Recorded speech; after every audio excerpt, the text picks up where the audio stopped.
ఇది రాయలసీమలోని ఒక మారుమూల కుగ్రామం. ఎటువంటి అభివృద్ధికి నోచుకొని ఎన్నో కుగ్రామాలలో ఇది కూడా ఒకటి. ఈ తిమ్మాపురం చదువు, విజ్ఞానం, కరెంటు, చదువు, పత్రికలు, ఫోన్ సౌకర్యం కూడా లేని ఇదొక వెనుకబడిన గ్రామం. నాగరిక ప్రపంచానికి దూరంగా ప్రకృతినే నమ్ముకొని జీవిస్తున్నవారు ఈ గ్రామ ప్రజలు, అమాయకులు. ఇదిగో తినే ఇందు. తిని కూడా అందరి గొప్ప స్త్రీలలాగే ఎంతో ఉన్నత శిఖరాలు అందుకోవాలని, ఈ ఊరిలో ఎవరూ సాధించని ప్రగతిని సాధించాలని ఎంతగానో కష్టపడి చదువుకుంటున్నది. ఇందు చదువులో మాత్రమే కాదు, అన్ని విషయాల్లోనూ ఎంతో తెలివైనది. అందుకే తన టీచర్తో పాటు మిగిలిన వారికి కూడా తనంటే ఎంతో అభిమానం. సూర్యోదయాన్ని బట్టి సమయాన్ని గుణించడం ఒక అలవాటుగా చేసుకొని టీచర్తో కలిసి గడియారాన్ని తయారు చేసినది. ఏమే, ఇంటికి వెళ్ళగానే గుడ్డలన్నీ ఇస్త్రీ చేయాలి. అన్నీ చాలు కదా? చాలమ్మా.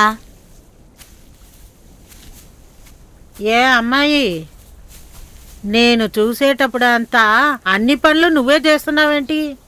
నీతో పని చేయటానికి నీ కూతుర్ని తోడు పెట్టుకోవచ్చుగా. అలాంటి అదృష్టం అంతా మీకే. రాత్రి పడుకోబోయే ముందు తోడేసి పడుకోమన్నా కూడా ఇలాంటి కష్టమైన పనులన్నీ చెప్పొద్దంటున్నారు మా ఆయన. బాగుందిలే. తనతో నేను ఏమీ పని చేయించుకోకూడదట. తన చదువు చెడిపోతుందంటున్నారు. అది చదివి ఏం చేయబోతుంది? ఇటు చూడమ్మాయి, ఆడపిల్లల్ని ఎక్కువ చదివించుకో, గారాబంగా పెంచకూడదు. అవి మాత్రమేగా మా ఇంట్లో జరుగుతుంది. అక్క, తన్ని బాగా చదివించు, చదువుకొని గొప్పదవుతుంది. పెద్ద చెప్పొచ్చింది. ఏమే, 3 పూట్లు బాగా తింటున్నావుగా, ఆ గర్వం నీకు రావే.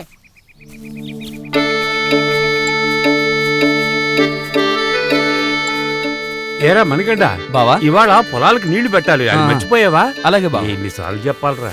ఇదిగో మునుస్వామి, టౌన్కి వెళ్ళొస్తున్నావా? నాతో ముక్క కూడా చెప్పలేదే. అవునన్నా, మర్చిపోయాను. ఏంటన్నా? మరేం లేదు, మన పొలంలో చిలకడ దుంపలు బాగా పెరిగాయి. అడవి పందుల బాధ భరించలేకుండా ఉన్నాను. నువ్వు ఊరెళ్తావని తెలుసుంటే నీతో పాటు వచ్చి మందు తెచ్చి వాటికి పెట్టుండేవాణ్ణి.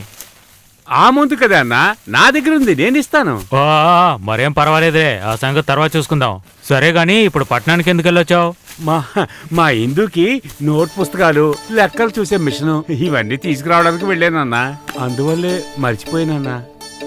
నీకెప్పుడు నీ కూతురు చదువు గురించే, ఇక మిగిలిన విషయాలు ఎలా గుర్తుంటాయి చెప్పు. సరే గాని చదువు గురించి ఎందుకంత తాపత్రయపడుతున్నావు? అలా చెప్పండి.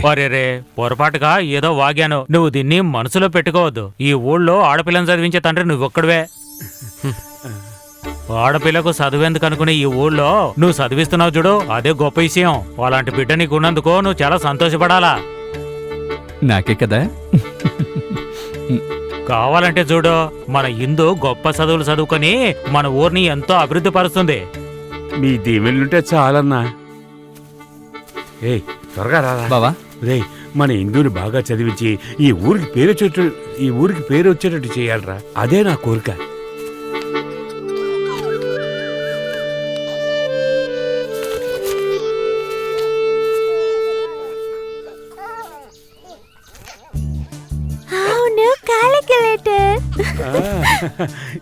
ఏమ్మా, ఇదేగా నీకు అవసరం? నాన్న, నాకు ఇది కావాలని మీతో చెప్పలేదు కదా, ఎలా తెలుసుకున్నారు నాన్న? నాకు చదువు లేదు కదమ్మా, నువ్వేం రాసావో నాకు అసలు తెలీదు. కానీ నీ మనసులో ఏముందో నాకు బాగా తెలుసమ్మా. థ్యాంక్ యూ నాన్న. అదే ఇంగ్లీష్ లో చెప్తారు కదా, వెల్కమ్. అయ్యో, వెల్కమ్ కాదు, వెల్కమ్. అదే కదా నేను చెప్పాను. సరేనమ్మా, ఈ పుస్తకాలు నేను లోపల పెట్టాను. వద్దు నాన్న, నా దగ్గర ఉండని, నేను కాస్త రాయాల్సింది ఉంది. సరే అమ్మా. అమ్మా, ఇలా చూడు, లెక్కలు చేసుకునే క్యాల్కులేటర్. అవునే, అవును. తాగటానికి గంజి లేవు కాని మీసాలకి సంపంగినుడట. నీకు మీ నాన్నకి డబ్బు విలువే తెలియటం లేదు. ఈ చెండాలాన్ని మీరే అనుభవించండి. అక్క, వెళ్ళొస్తాను. ఉండరా, ఓ గుక్కడు కాఫీ తాగేసెల్దు. వద్దక్క, ప్రెసిడెంట్ గారి ఇంట్లో చాలా పనులున్నాయి. సర్లేరా, వచ్చేటప్పుడు రేషన్ కొట్లో కిరసనాలు ఇస్తున్నారో అడిగిరా. నువ్వంటే నాకిష్టం, నీ నువ్వంటే నాకిష్టం.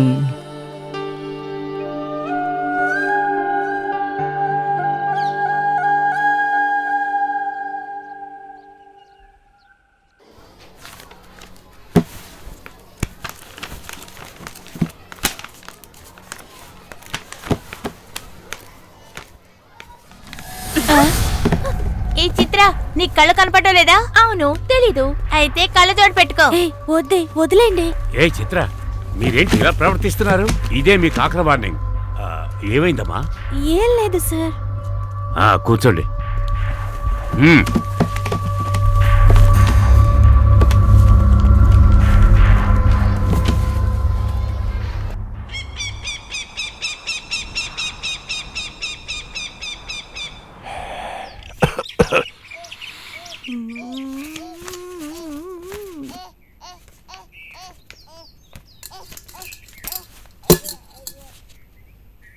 ఏమే ఇందు, ఇట్రా, ఈ కాపీ నీళ్ళు తీసుకెళ్లి ఆ మనీకి ఇచ్చిరా. అమ్మా, రేపు నాకు పరీక్ష. ఎంత చదవాల్సిందో తెలుసా నీకు? అవును, పెద్ద పరీక్షలు. ఇది చదివి కలెక్టర్ అవుతుందంట. అమ్మ, నువ్వే తీసుకెళ్ళిస్తే ఏ? లేకపోతే ఇదిగో వీడికిచ్చి పంపించు. నేను వెళ్ళను. ఎప్పుడు నేనే కదా తీసుకెళ్తుంది. ఇక మీదట నువ్వే తీసుకెళ్ళు, నేను మాత్రం వెళ్ళను. నువ్వు ఇంతసేపు ఆడుతూనే ఉన్నావు కదా. ఓసేయ్, వాడితో వాదన పెట్టుకోవద్దని చెప్తున్నానా? మర్యాదగా వెళ్ళి కాపీ ఇచ్చేసిరా పో. నేను వెళ్ళనమ్మా, నేను చదువుకోవాలి. ఇప్పుడు నువ్వు చదివి ఎవరిని ఉద్ధరించబోయేది లేదు. 10వ తరగతి వరకే నీ చదువు. ఆ తర్వాత మనీకిచ్చి నిన్ను కట్టబెట్టేస్తాను, తెలుసుకో. మర్చిపోకు. పోనీ కదా నువ్వుకుంటే బాగా. ఏమండి, ఈ కాఫీ తీసుకెళ్లి ఇవ్వమని చెప్పండి. తను పరీక్ష కోసం అక్కడ చదువుతోంది. ఏడోకు. నువ్వు స్కూల్ పక్కకే వెళ్ళుండవు. అవునయ్యా. నీకు చదువు గురించి ఏం తెలుస్తుంది? అయ్యో అయ్యో, అసలు ఇక్కడ ఏం జరుగుతుంది? పెద్ద చదువుకునే కూతురు, ఇంకా దానికి తగ్గట్టు ఆడే తండ్రి. ఈ కుటుంబం బాగుపడినట్టే. ఇప్పుడు ఎందుకే ఇలాగ అరుస్తున్నావు? నీకేమైనా మతిపోయిందా? కాఫీ వేడి చేసి కావాలంటే నీ తమ్ముడికి తీసుకెళ్ళివ్వు. ఇవాళ వాడిని పొలానికి వెళ్ళొద్దన్నాను. నా మాట లెక్క చేయకుండా వెళ్ళాడు. వాడి మనసులో ఏముందో నాకు తెలియదు అనుకుంటున్నావా? నువ్వు వాడు కలిసి ఏదో చేయాలనుకుంటున్నారు. ఒకటి మాత్రం అర్థం చేసుకోండి, మీరు ఏం చేయాలనుకున్నా నన్ను మాత్రం మోసం చేయలేరు. చెప్పాల్సింది చెప్పాను. నాకు నా తమ్ముడికి ఏం మర్యాద ఉందని? వాడు రెయ్యం బొగులు కష్టపడి సంపాదించే డబ్బులతోనే నువ్వు కన్న కూతుర్ని కలెక్టర్ చదివించబోతున్నావు. నేను ఏం చెప్పినా మీ బుర్రలకు ఎక్కుతుందా ఏంటి? ఇదిగో తీసుకో. వాడు నా తమ్ముడు, నేనే తీసుకువెళ్ళి ఇస్తాను. ఏమే, గోడల మీద గొప్ప గొప్ప ఆడవాళ్ల ఫోటోలు తగిలించినంత మాత్రాన నువ్వు గొప్పదాని అయిపోవు. దానికి తలరాత్రులు బాగుండాలి. కన్న తల్లికి మర్యాద ఇవ్వడం చేత కాదు, చదువుకుంటుందట. ఎక్కడికి వెళ్ళినా తోడు మొగుడుంటాడు అని అంటారు. కానీ నా ఇంట్లో అలా జరుగుతుందా ఏంటి? మేమేదో వేషాలేస్తూ బ్రతుకుతున్నామంట, పెద్ద కనిపెట్టేశారు. అంతా తెలుసున్నదే కదక్క, నువ్వెందుకు వచ్చావు? తన చేతికిచ్చి పంపించడొచ్చుగా.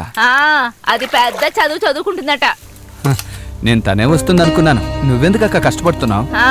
అది తెచ్చి నువ్వు తాగినట్టే. సర్లే వదిలేక్క, పెళ్ళయ్యేంత వరకే కదా చదువుకుంటుంది. తర్వాత నాతోనే కదా ఉంటుంది.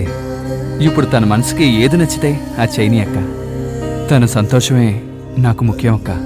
అక్క, నీకు తెలుసు కదక్క, తనంటే నాకు ప్రాణమని.